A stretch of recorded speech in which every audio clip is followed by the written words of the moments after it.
Hello everyone and welcome back to the Octa AFL YouTube channel. As you know, today I'm going to be going through my AFL ladder predictions for 2026 and a couple other predictions, Brownlow, Coleman and Premiership. Let's get into it.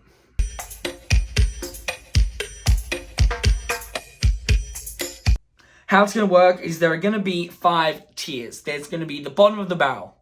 That is the clubs from 13th to 18th.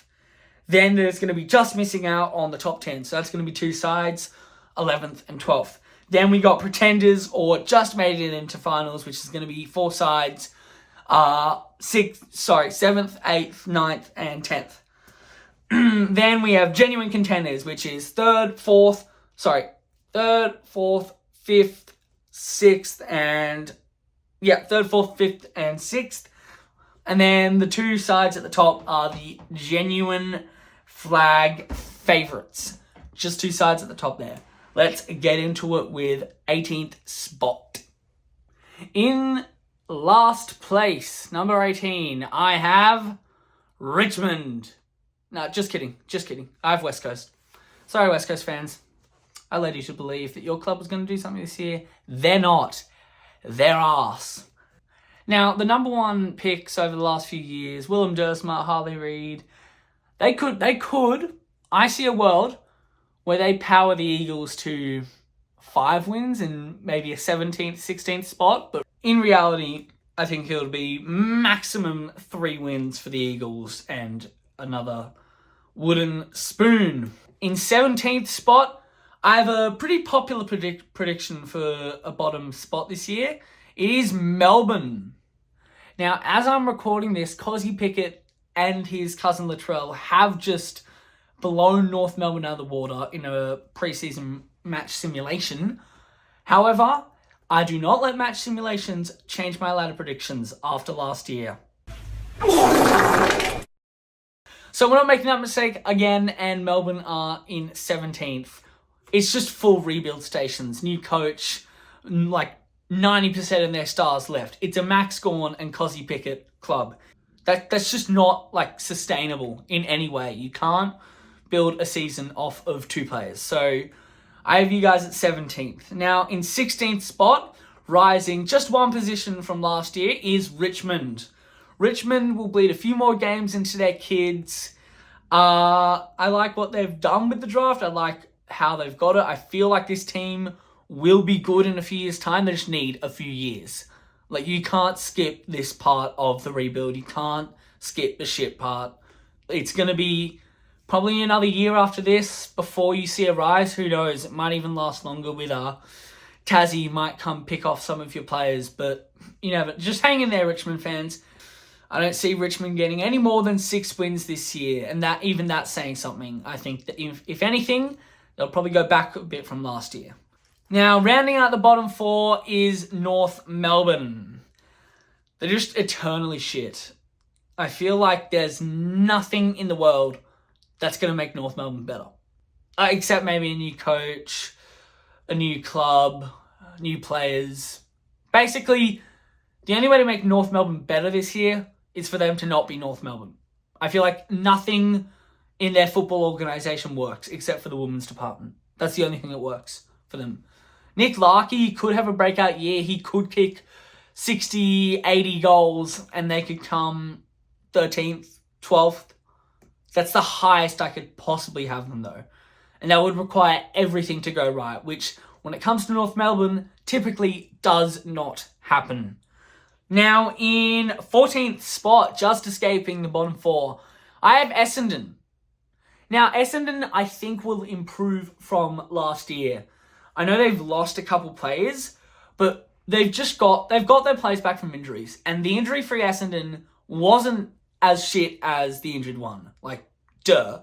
Obvious is obvious. But I feel like people are overhating and underrating Essendon because they're going off what we saw from the end of last year. That's not the Essendon we'll see this year, but they're also not going to be very good. This club is not getting more than 8 wins this year. I'm sorry, it's just there's too much inconsistent going on. They rely heavily on Zach Merritt, a guy that doesn't want to be here. I feel like Nate Caddy's going to be a real positive for Essendon fans. But Yeah, apart from that, I don't really see anything for you guys this year. Just stick it out. Rounding out the bottom of the barrel in 13th spot, I have Port Adelaide. Now, some people rate them a bit higher than this. Some people have them a bit lower. I have them in 13th. I think their star players is going to be their number one aspect. If their stars don't fire, they have no chance in a game. If Zach Butters and Connor Rozee have career best seasons, I could even see Port in a wildcard spot, to be honest. In the category of just missing out on the top 10 I have two teams. In 12th place, I have Carlton. Carlton, while their ladder prediction will be exactly the same as last year, 12th place, I think they'll have a better year. I think they will be more consistent. See them at 11, 12 wins for the year. Jagger Smith is a gun. They feel more connected than they did last year, which is good. You want to be more connected as a football side. Carlton are going to have to become a smarter team. Okay, on to 11th place. The unlucky side that will just miss out. This might be a bit of a controversial. In fact, no, this is very controversial. Like, a lot of people rate this side highly, and I don't. And that side is GWS. I could see them finishing as low as 12th, and probably about as high as 6th. GWS have two main issues. Number one, their injuries. This has come up as of late, but they have a lot of injuries that'll be out till at least round 4. That'll give them a slow start, especially with a somewhat difficult fixture. I can see the Giants going 0-4 to start the year. And the second, more big issue that I have with the Giants is, if you look at their stats from last year, you'll see that in these games they're winning, they're letting the other team score between 90 and 100 points. They're letting in so many goals with a good back six. It's the same issue the Bulldogs had last year. Except I feel like this year, the Giants just have less firepower. They've had their injuries are pretty bad. I'm not going to be honest. I feel bad for Tom Green. I feel bad for Darcy Jones at the end of last year. Josh Kelly, I think, has done a hip. He's out for half the year. That's a lot of their firepower. So I have them in 11th, which is very much a controversial take. Now we have the next tier, which is a bit different. It is either pretenders or teams that just made it in. So in 10th place, I have Collingwood. Collingwood, as so many people are tipping, are bound to slide. Their lowest is probably about 12th, and their highest is probably about 6th. If Nick Dacos doesn't, it's Nick Dacos or no one. I feel like that was 2024. Not as much 2025, but definitely will be the case this year. It's going to be Nick Dacos or it's going to be no one. Their list is aging. They have a few injuries at the moment, and I can genuinely see side bottom going out for the year with injuries, having injuries on and off. Pendlebury, probably not, but you know what I mean. A few of their older blokes could have interrupted seasons. I feel like they got very, very lucky last year. And even Collingwood fans, even they know that their time's ending. This is the last year their list will be good. Now, in 9th spot, making the finals this year, I have the Western Bulldogs. They're a GWS that can attack a bit better, which is why I have them a couple spots ahead of GWS. I can see the Bulldogs finishing 12th. I can see them finishing as high as 5th. So these clubs here are pretty much in the same range. Bont could have a great year. Fraser, Sanders, they look really good. They're good young blokes that'll help the Dogs be good in, for the next 5 years. These two guys could put the Dogs into contention if they build a list around them. Ed Richards as well, gun. Their forward line is so dangerous. You got Sam Darcy, a genuine freak, and Aaron Norton, just a gun forward. Their defense is still very holy. Rory Lobb is just alone back there. He doesn't have much support. Buku Karmas looks all right. But I think they'll be if not, quality-wise, a little bit worse than last year. but because of the 10-team final structure and the nature of their opposition, I have them in 9th. In 8th place is St Kilda. St Kilda have been heavily predicted to rise this year. I have them finishing between 4th to 10th. This is the first side that I see definitely making the finals. They have gone on a recruiting spree. They have maxed out the credit card, getting guys like Tom de Koning, Jack Silvani, who else? Sam Flanders, Liam Ryan, all guys that are going to help them do what they do. I feel like Ross the Boss is a great coach. He's got these guys on a leash. He can get them to do whatever he wants. He's great tactically. I just think the main issue with the Saints is going to be a bit of consistency. And maybe a bit of that flat track bully syndrome that the Dogs had last year. I don't think they're going to be the greatest against the top sides. And maybe under pressure they could fold a little bit. They haven't been a really good side for a while now. So I don't expect them to win a flag this year. They'd probably be reaching a semi-final for mine, but no more than that. I don't know. Maybe, again, couple of years, get these guys to gel, the new blokes to gel with the old blokes. Messiah, he's not going to have as good of a season, or at least a back half of the season as he had last year. He's not going to reach those heights for the entirety of this year. Maybe for like a couple games. But that's Messiah is your 30 touches kind of guy. He's not like as a consistency, which is a great thing to do. He's a $2 million man for a reason. So I have them in 8th. In 7th spot, dropping a fair bit from last year, I have the Adelaide Crows. Adelaide, at either end of the ground, is a very, very, very strong side that could fit. They could be incredible. Their ends are incredible. That middle, including their transition, better teams like the Lions, like the Suns, like those guys can exploit that, especially away from Adelaide. In Adelaide, I feel like those flaws can be covered a bit by the home ground advantage, the crowd, all that. Adelaide can cover their flaws at home, but away, they could be found really vulnerable by the better sides. Now we are into the next category, which includes the 3rd to 6th clubs, and it is the category of genuine contenders. These sides are going to be great this year. They've got incredible lists and really only 1 or 2 flaws that can hold them back. And in 6th, I have the grand finalists from last year, the Geelong Cats. Their list is incredible. Their coach is genius. They have a home ground advantage like no other, really. But they do have a couple holes. Bailey Smith is a wild card. He is a joker. He is unpredictable. He could miss a lot through suspension or something. You don't know what you're going to get from Bailey, and I don't think it's going to be last year. The grand final, I'm a Swans fan. I know what losing a grand final by a lot does to a club. When you get stumped, you're not getting past a semi the next year. Geelong could be the exception. They could.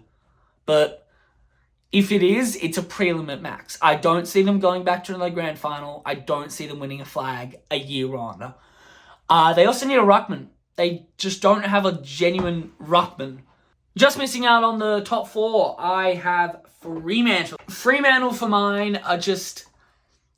They're the same really good side from last year. They have a gun midfield, a great defence, and a great forward line. They have a great list of players that can fire. Their home ground advantage is incredible. Optus Stadium, they play it really well. I feel like their coach isn't the best coach in the league by a long stretch. He's very much under pressure this year. And I also feel like they haven't improved. That's what I'm saying. That's what I'm saying about a few sides. They have not made an improvement on last year. They haven't made that improvement. Cats haven't made an improvement. The Crows haven't made an improvement. The Dogs haven't made an improvement. The Giants haven't made an improvement. And you can't win flags. Like, this is why I don't have them in the flag favourites, Freo. You need to improve if you're not winning the flag, or at least making a granny, or even a prelim. But they went out in an elimination final, a home elimination final, and they didn't improve, which I can't see them winning the flag this year. In fourth place, I have the Hawks. Could finish probably as high as first and as low as fifth. The Hawks, firstly, that's elephant in the room, Will Day, half the season gone, out of here. The Hawks forward line is incredible. Gunston will not have another 70-goal season. He'll be really good. He'll be in their best 23 for the whole season if he hopefully stays fit, but he won't have last year. I feel like it's going to be up to Marby or Troll's going to have to do a lot more. I feel like their smalls are going to be really good this year. But yeah, their midfield is very thin. Like, it's Jai Newcomb and no one. It's Jai Newcomb and just a bunch of guys. You know what I mean? He can't do it all. Which is why I have the Hawks in contenders instead of flag favourites. Third place, I have the Gold Coast Suns. These top three sides are perfect on paper. But with the Suns, they just have this tendency to just stink it up. Like, if you look at a lot of their games, they have a tendency to be bad. Like, it's just something about them. It's something that will take them some more finals losses, unfortunately, to get through. They've only just won a final. And they're going to be great. They're going to be great they could finish first. They're probably not finishing anything lower than fourth. They are a top 4 side in the home and away season. However, I worry for them in finals. Gold Coast need more heartbreak before they can win a flag. If Gold Coast are 5 goals down in a prelim, they're not coming back. Now, on to the top tier, flag favourites. There are 2 sides in this tier that are going to be very hard to separate. However, in second place, I have the reigning premiers, the Brisbane Lions. Brisbane are a side that is going to be so good this year. They're going to be incredible, and you just know they're going to fly under the radar again, and you're not going to know how good they are until they're smashing a poor side in a prelim final. You just know they're going to be insane. Their ball movement is insane. Their midfield is so elite. They just have gun mid after gun mid after gun mid. Their back line is great. Harris Andrews is a dog back there. And their forward line's great too. Oscar Allen, their small forwards are elite. Zach Bailey, he's a gun. Logan Morris, Ty Gallop, those guys, I knew I was missing some. They're just really, really good. They're going to be great. They're young too. They're really young. I don't think they'll have the highs that they had last final series. They'll probably be not as good as that. But yeah, Brisbane are just a team of dogs. Chris Fagan is insane. The only reason I don't have them in first place is, firstly, we saw last year they didn't have a premiership hangover. Maybe they do. It's looking like the start of this year, it looks like it's a bit more. It doesn't feel the same as last year. Last year, it felt like Brisbane were fine. After their premiership, they were fine. But this year, Chris Fagan, he's the 3 captains, the knock on St Kilda, it just feels like it's not all perfect in Brisbane. It feels like there's a bit of unease up there. It feels like it isn't what it was last year. It's not going to be a flag for them this year. You figured out who I have at number 1 and who I have winning the flag. It is the Sydney Swans. the Sydney Swans, like Brisbane, are perfect on paper. Gun midfield. 3 of the best mids in the comp. Heaney, Warner, Goulden running through there. Rowbottom, great in there as just a grunt force. Justin McInerney, new 5-year deal. He's been going to be spending a lot more time in the centre bounce. And if he's not, he is going to be zipping up and down the wing. He's so quick. The backline's been strengthened with Jai Sarong. He's looked really good. Tom McCartan and Lewis Melican, we both know they're great players. And then the explosive halfbacks, Nick Blakey, Callum Mills will play off halfback this year. Riley Bice is a dog. And then Sam Wicks as well, just he'll lock down a small forward. Bad day to be a small forward if you're playing Sydney. Bad day if you're lining up on Sam Wicks. He will give you a bar. I don't think there were many forwards last year that got the better of Wixie. He kept Watson goalless. What were some others? He kept Bolton to, I think, 1 goal. Seth Campbell, 1 goal. Who are some other elite forwards? And then the forward line. This is where Sydney have improved the most, and what I think is actually this year going to be their most dangerous and strength. Charlie Curnow leads the forward line. Gun. The only reason he has not been a gun last year at Carlton is because of the boys, okay? Because of the boys. But now he has Errol Goulden. Now he has Chad Warner, Isaac Heaney, Nick Blakey, Braden Campbell we haven't touched on. He's such a good left foot. But yeah, Charlie Curnow will kick so many goals. 80-goal season out there for him. Logan McDonald and Joel Amati as the other spearheads. They'll get better because they will not have the same pressure on them last year. They can play with more freedom and on poorer defense. Joel Amati last year was taking the best defender. 2024, Logan McDonald was taking the best defender. Neither of them are going to have to take the best defender this year. That's going to be Charlie. And then Tom Papley, he's just so good. We know what Tom Papley can do, but Malcolm Roses Jr. is just one of the quickest players I've ever seen. I was at the Swans training today. He's so quick. He's insane. You don't want to be on the wrong side of him. And then, yeah, James Jordan will tag. Bad day to be the best player in your side when you're playing the Swans and James Jordan lines up on you. Bad day coming for you. Kept Lachie Neale to 20 touches across 2 games. He is a dog. He's such a good player. And the thing is, there are no teething issues for the Swans. That's the number one reason why I have them for the flag. There is nothing wrong there. There are no cultural issues. There are no hangovers. They've improved from last year.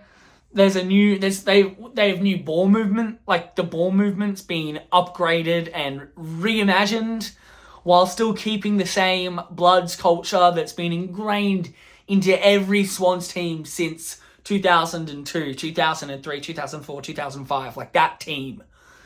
But yeah, the Swans will win the flag for against the Lions. Lions will play in the grand final this year. Those are my ladder predictions, season predictions, main takeaways.